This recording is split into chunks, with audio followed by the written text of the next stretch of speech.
mempersembahkan drama spesial HUT RPD Legenda Keskulesi.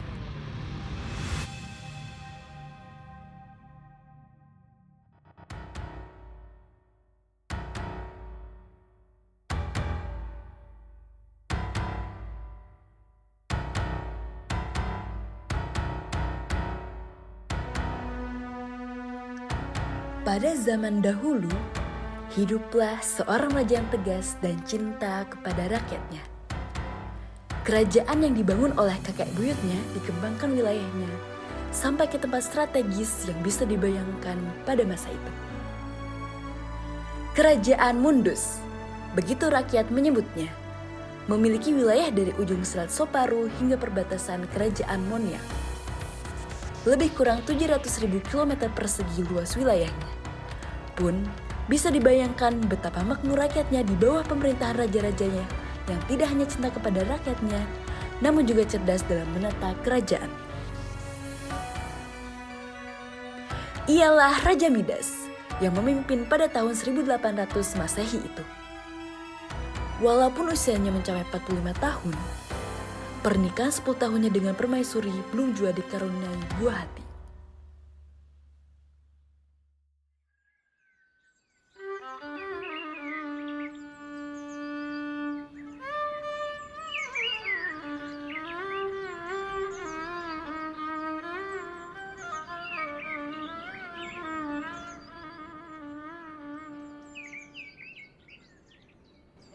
Baginda, bolehkah aku mengatakan sesuatu?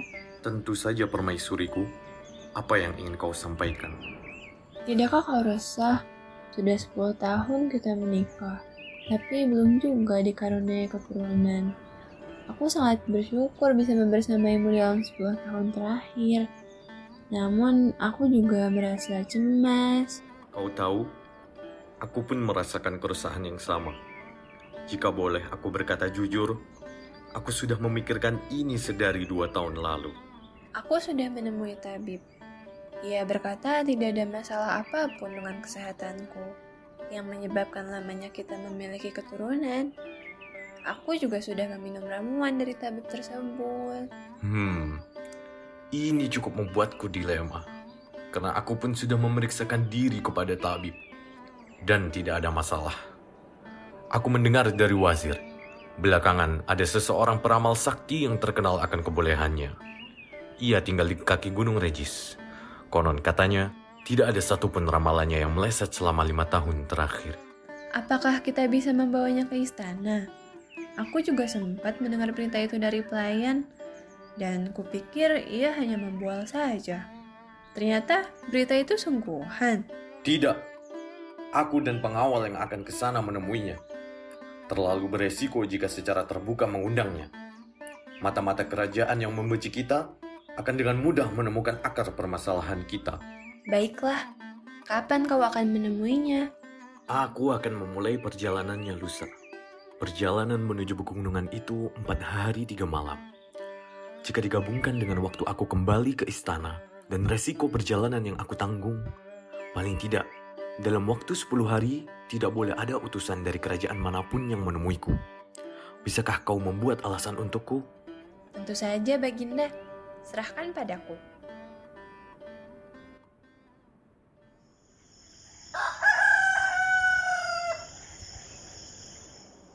Aku akan memulai perjalanan. Jaga dirimu, wahai permaisuriku. Baiklah, Baginda. Jangan khawatir. Amanatmu akan aku jalankan. Perintah Raja, Komando 1, buka gerbangnya!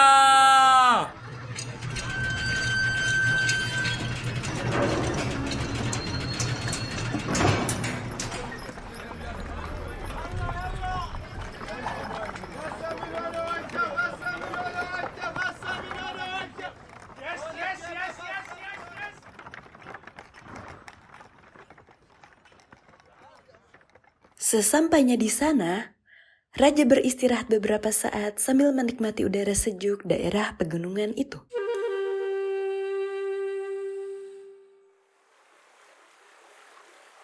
Pengawal, Bukankah tinggal di sini sangat nyaman?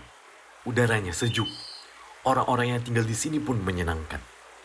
Apakah aku harus pindahkan ibu kota kita ke sini? Agar tidak hanya ada pedagang yang mudah naik darah setiap kali kita membuat mereka kesal. Wah, jangan Baginda. Ibu kota kita adalah ibu kota yang paling strategis. Jika militer kita kuat, kerajaan ini bahkan bertahan sampai 2000 tahun lamanya. Kau memang pintar. Kau harus hidup panjang. Ayo, lanjutkan perjalanan. Kita harus segera bertemu peramal itu. Jangan lupa kotak yang sudah aku siapkan. Siap laksanakan Baginda.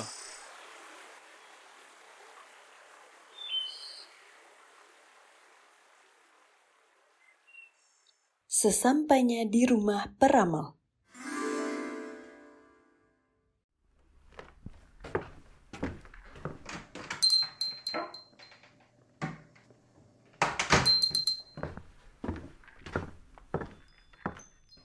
Selamat datang di kediaman saya, Baginda Raja. Kalau boleh tahu, apa yang membawamu kemari, Baginda? Tahun ini adalah tahun ke-10 aku menikah dengan permaisuriku. Segala upaya telah kami lakukan, termasuk mendatangi tabib terbaik di ibu kota. Tidak lain untuk memiliki buah hati.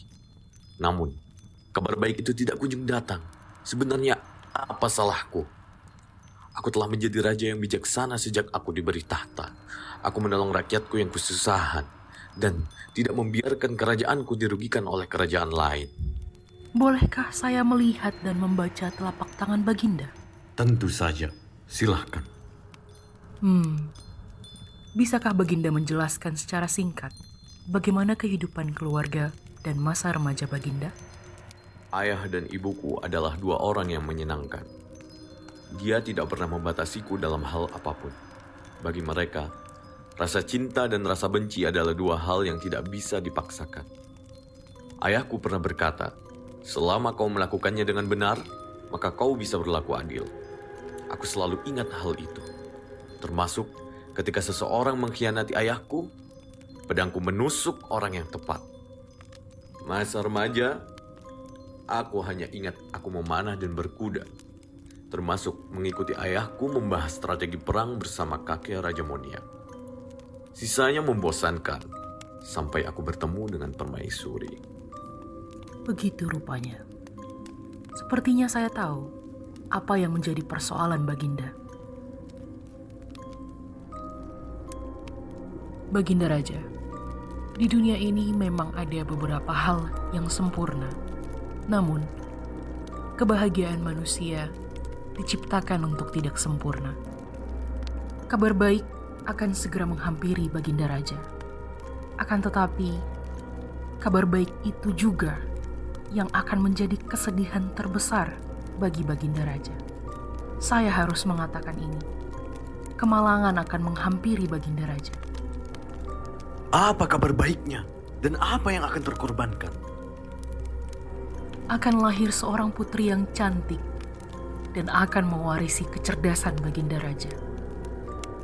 Namun yang terkorbankan setelah anak itu lahir ke dunia adalah berakhirnya kehidupan yang mulia ratu. Apakah Baginda Raja siap menerima takdir ini? Takdir macam apa itu? Dan mengapa harus ada batasnya? Percuma saja aku marah. Peramal itu tidak pernah salah setiap kali memberi ramalan.